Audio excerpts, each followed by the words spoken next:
When was the last time you gave yourself a pay rise? Many clinic owners, and here was a frightening statistic for you that was created by me, developed by me, researched by me, and that 100% of clinic owners I have ever worked with take home less than their senior staff, even though they bear all the risk, until they start changing things. Most clinic owners don't pay themselves properly because they prioritise everyone else first. They don't have a structured financial plan and they are stuck in small business survival mode. So today, this is going to be a short and sharp episode. We're going to break this cycle and show you how to start paying yourself like a true business owner. So welcome to the Treat Your Business podcast. Let's dive in. Welcome to the Treat Your Business podcast with Katie Bell. I am Katie, and this is the place to learn the strategies, tactics, tools, and mindset needed to build your clinic or studio into a business that gives you the time, money, energy, and fulfillment you want and deserve. My team and I work every day with overwhelmed and exhausted clinic owners like you to shift them from a business that is a huge time and energy drain and is not giving them the income they want, to confident clinic owners that are making money, saving money, and getting time back in their lives. So if this sounds like something you want, let's dive in. I'm delighted to tell you this episode of the Treat Your Business podcast is proudly brought to you by Nucal, the leading practice management software designed to streamline operations and empower every allied health clinic.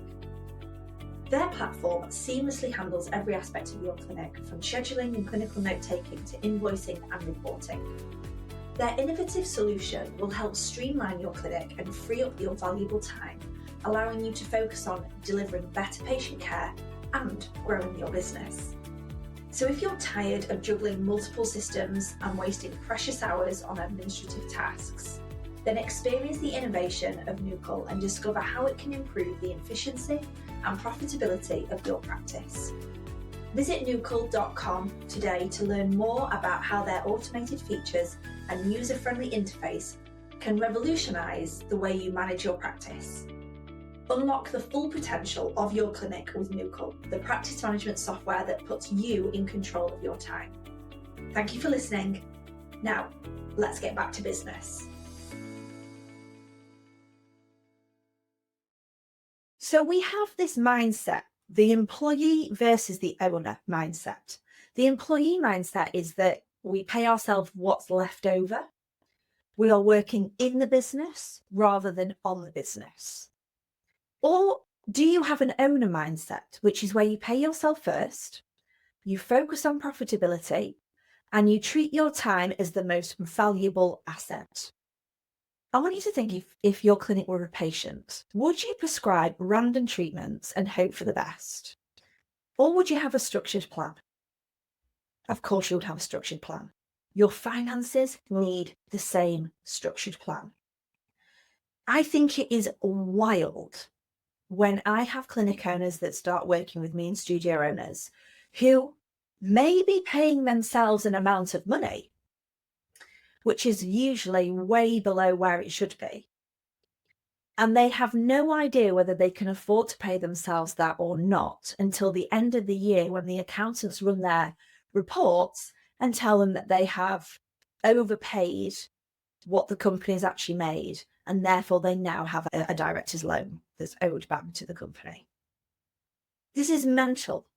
How stressful that you get to the end of the year, you've taken out more money than the company could really afford to do because you've not been in profit, or you've not made enough profit to pay yourself what you want to pay yourself.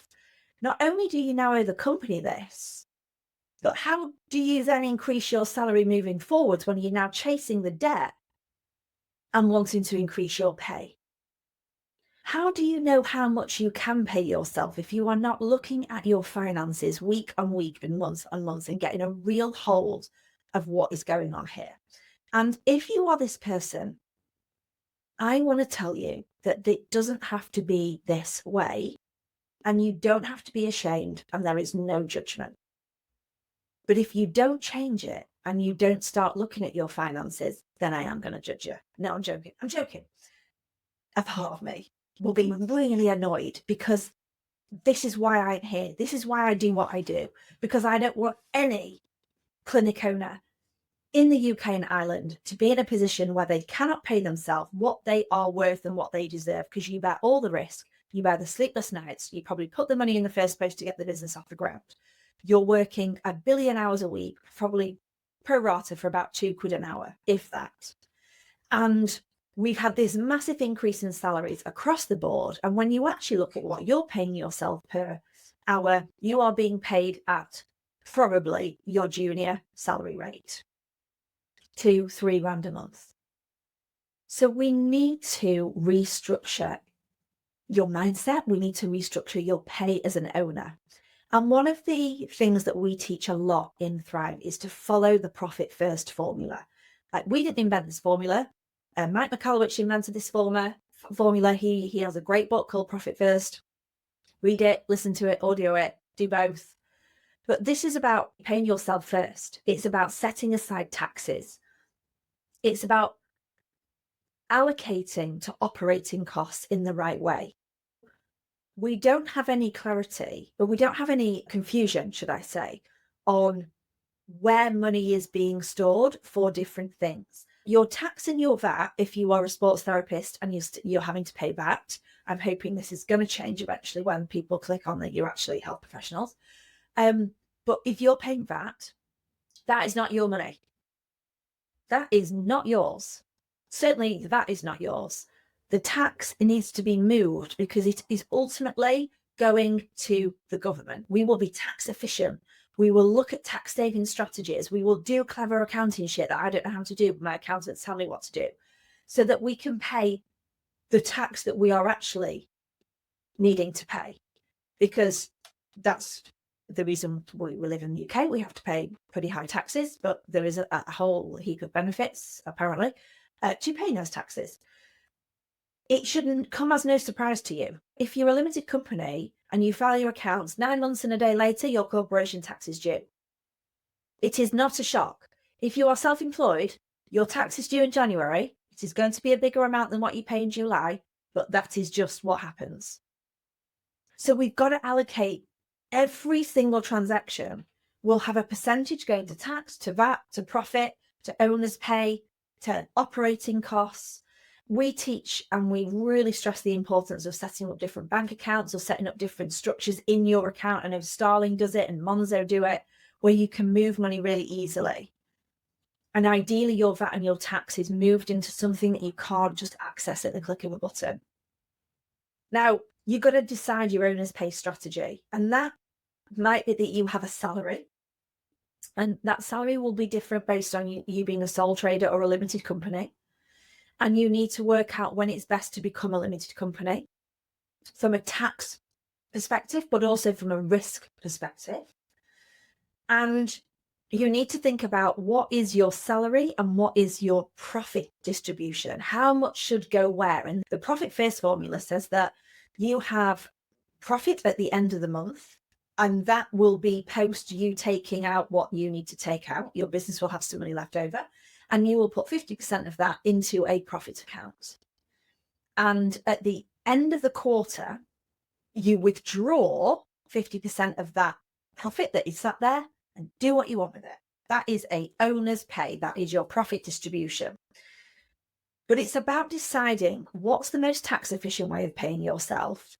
But then ultimately, I hate the fact when people like cap themselves at a certain level in their business because they're trying to avoid paying additional tax. We just got to get on board. Tax is a sign that you're doing really well. Be tax efficient, be smart with it, but don't cap yourself and live a really fucking average life just because you're afraid of paying more taxes.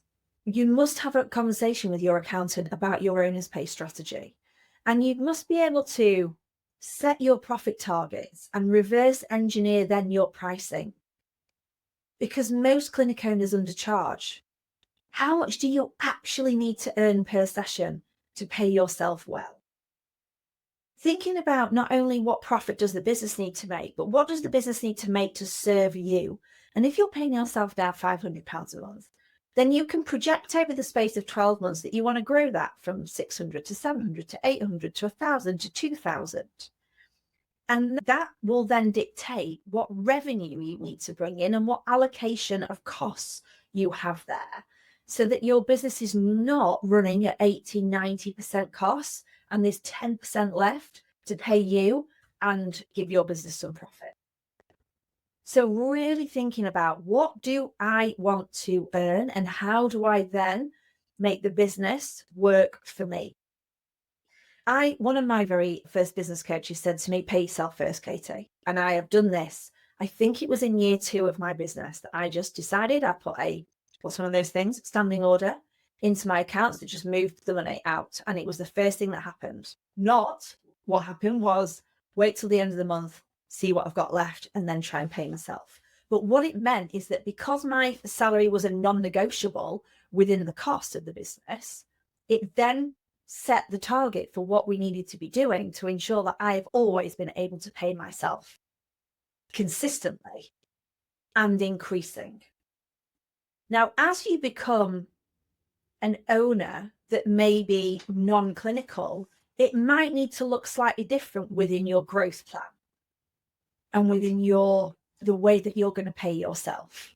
In my clinic, I am not really now a working owner. I am a CEO, and for somebody to do my role, it would cost a lot of money within the business. But I've also got an ops manager. I've also got a practice administrator. I've got people below me. So when we distribute profit share to our ops manager, I need to think about, can the business sustain both me at a 6-figure salary and an ops manager? And therefore, it might be that I have to shift around how I do things so that she gets fairly incentivized and fairly paid on the profit share. And then from there, I draw down from the profits that remain. So as you grow your business, this needs to shift all the time, but keep it really simple. And if you are not seeing your pay rise, you're seeing your pay rise, I'm going to tell you in April, everybody's pay is going up. Because this cascading scale happens. Minimum wage goes up. Somebody else in the company above them wants now an increase because they've had a 6.9% increase, and it just goes up the scale. You don't have to say yes, of course. It needs to be based on performance. It needs to be based on how valuable they are to the company, to you. But we've got to reduce money leaks in the business. We've got to cut unnecessary expenses. You've got to look at what's draining your profits. You've got to look at finding hidden revenue, maximising what is already going on in your clinic, and do more of that. We don't need to keep adding layers and layers of complexity to make more money. So my actionable takeaways from this very short, I know it is very short episode, it's mainly because I now have 3 hours and 25 minutes to get to the airport, and I'm recording this 2 weeks in advance, is that I want you to audit your current pay. What are you paying yourself fairly? If the answer is no, that you are in an industry of very poorly paid directors and owners, but we are shifting this, we are moving it. We are in control, nobody else is, but we've all as an industry got to up level our self-worth, our pricing, our value. Set your profit goal for the next quarter. Even a small shift in pricing or the structure can increase your take-home pay. And make a commitment. What's the one thing that you're going to change this week? I know loads of you listen to this on your way into the clinic on a Wednesday morning. I know loads of you will be dealing with a massive to-do list. But I want you to look at that to-do list today and decide what is going to make profit and what is not. What is going to impact me being able to take more money as a business owner? And if it's not going to do that, get it off your to-do list and focus on the biggest things that are going to make the biggest difference. I hope this resonated with you. And do you know what I would love you to do is just, if you're watching this on YouTube, give me a comment underneath. If you're listening to it on audio on one of the podcast platforms, then pop something in, go onto the review and leave me a review, because it's really great to hear your biggest insights. It's really helpful to help clinic owners get themselves to pay themselves more money. It helps me deliver the content that you guys need to hear week in, week out. Because, sometimes talking to yourself in front of a computer, hoping that what you're saying is landing, can be a pretty lonely place. So I'm going to lean into that and ask you to reach out, DM me, tag me on socials, and communicate with me after this episode and tell me what you're going to do to move your salary up this year. I hope you've enjoyed this episode. I will see you next week. I promise I will be back with an actual full 20-minute episode or 25-minute episode. But for now, have a great rest of your week, and I look forward to seeing you soon.